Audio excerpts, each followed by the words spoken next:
जय जय श्री राधे। गीता अध्याय 4 श्लोक 7। यदा यदा हि धर्मस्य ग्लानिर्भवति भारत अभ्युत्थानम् धर्मस्य तदात्ममानं सृजाम्यहम्।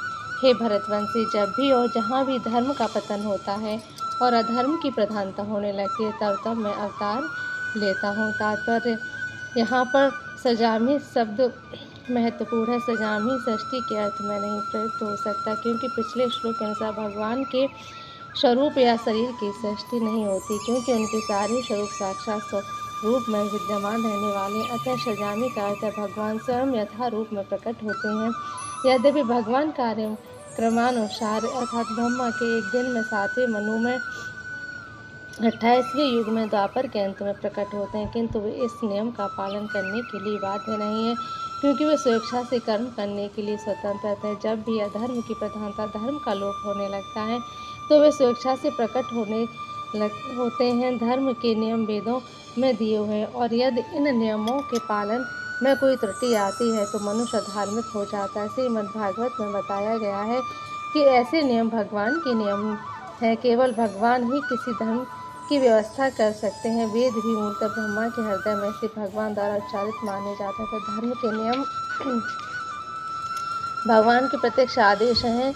भगवद गीता में आद्योपांत इन्हीं नियमों का संकेत वेदों के उद्देश्य परमेश्वर के आदेशानुसार ऐसे नियमों की स्थापना करना है। और गीता के अंत में भगवान स्वयं आदेश देते हैं कि सर्वोच्च धर्म उनकी ही शरण ग्रहण करता है। वैदिक नियम जीव को पूर्ण शरणागति की ओर अग्रसर कराने वाले, और जब भी असुरों द्वारा इन नियमों में व्यवधान आता है तो भगवान प्रकट होते हैं। श्री भागवत पुराण में हम जानते हैं कि बुद्ध कृष्ण के अवतार हैं, जिनका प्रादुर्भाव उस समय हुआ जब भौतिकवाद का बोलबाला था और भौतिकवादी लोग वेदों के प्रमाण बनाकर उसकी आड़ ले रहे थे। यद्यपि वेदों में विशिष्ट कार्यों के लिए पशु बलि के विषय में कुछ सीमित विधान थे, किंतु असुरी प्रवृत्ति वाले लोग वैदिक नियमों के संदर्भ दिए बिना पशु बलि को अपनाए हुए थे। भगवान बुद्ध इस अनाचार को रोकने तथा अहिंसा की वैदिक नियमों की स्थापना के लिए अवतरित हुए। अतः भगवान के प्रत्येक अवतार का विशेष उद्देश्य होता है, और इन सब का वर्णन शास्त्रों में हुआ है। यह तथ्य नहीं कि केवल भारत की धरती पर भगवान अवतरित होते हैं, वे कहीं भी और किसी भी काल में इच्छा से प्रकट हो सकते हैं। वे प्रत्येक अवतार लेने पर धर्म के विषय में उतना ही कहते हैं जितना कि इस परिस्थिति में जिन समुदाय विशेष समझा जा सकता, लेकिन उद्देश्य एक ही रहता है, लोगों को ईश्वर भावना भावित करना तथा धार्मिक नियमों के प्रति आज्ञाकारी बनाना। कभी वे स्वयं प्रकट होते हैं तो कभी अपने प्रामाणिक प्रतिनिधि को अपने पुत्र या दास के रूप में भेजते हैं, या वेश बदलकर स्वयं ही प्रकट होते हैं। भगवद गीता के सिद्धांत अर्जुन से कहे गए थे, अतः वे किसी भी महापुरुष के प्रति हो सकते थे, क्योंकि अर्जुन संसार के अन्य भागों के सामान्य पुरुष की अपेक्षा अधिक जागरूक था।